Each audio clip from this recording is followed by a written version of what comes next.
Hi, I'm Mohsena Hassan.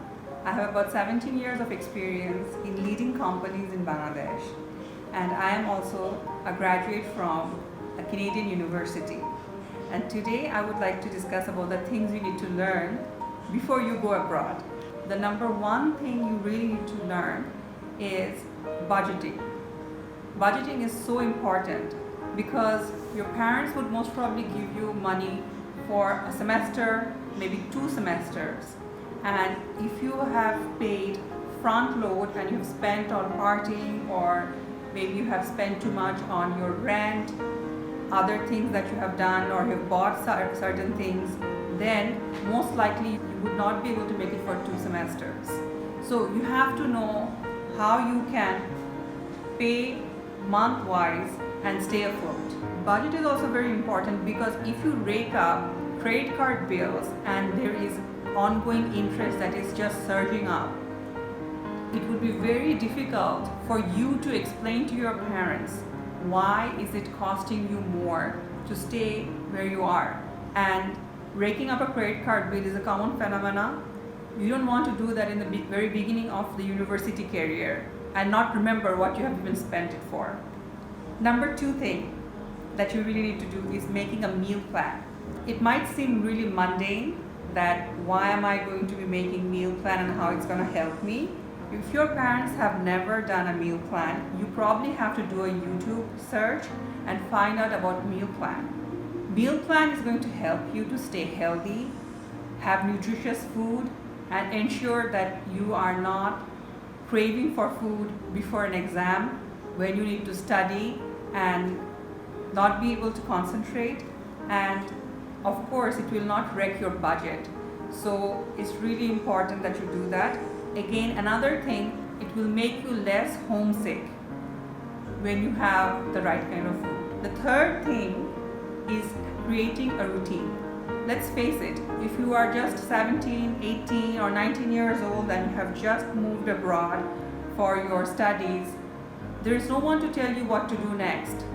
All these years somebody else have been telling you what you need to do, what you need to study, when you're going to be waking up, and now you're on your own. So you really need to make a routine, and this would change semester wise depending on the courses you are taking and an amount of hours you need to put into it, because some of the subject would be easy and some of the subject would not be.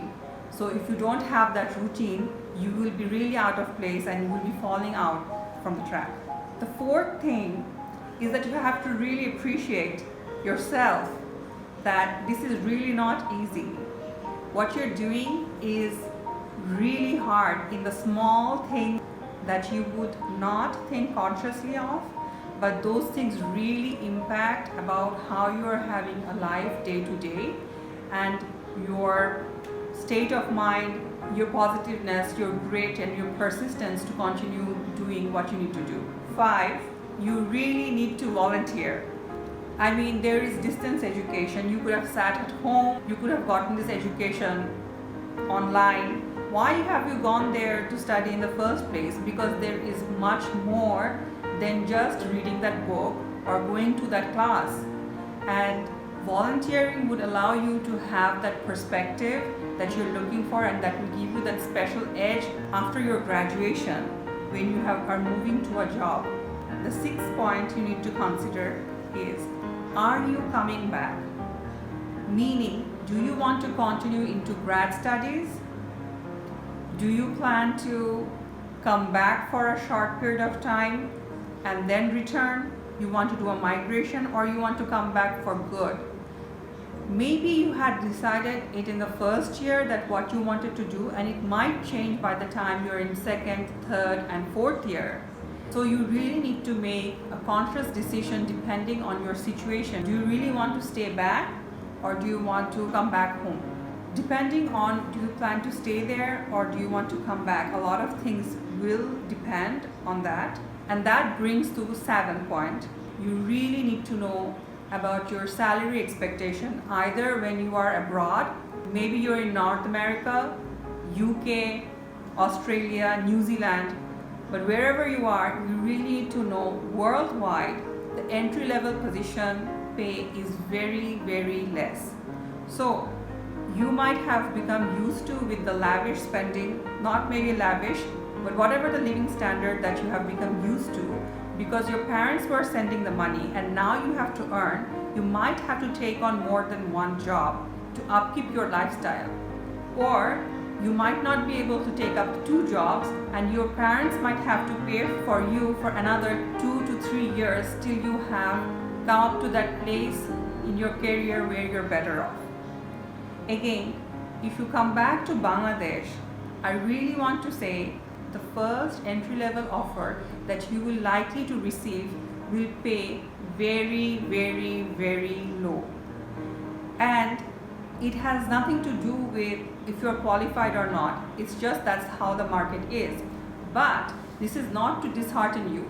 If you have the right attitude towards work and if you carry on, most likely you will have the opportunity to go up in the ladder much faster and much further than many other who had started along with you.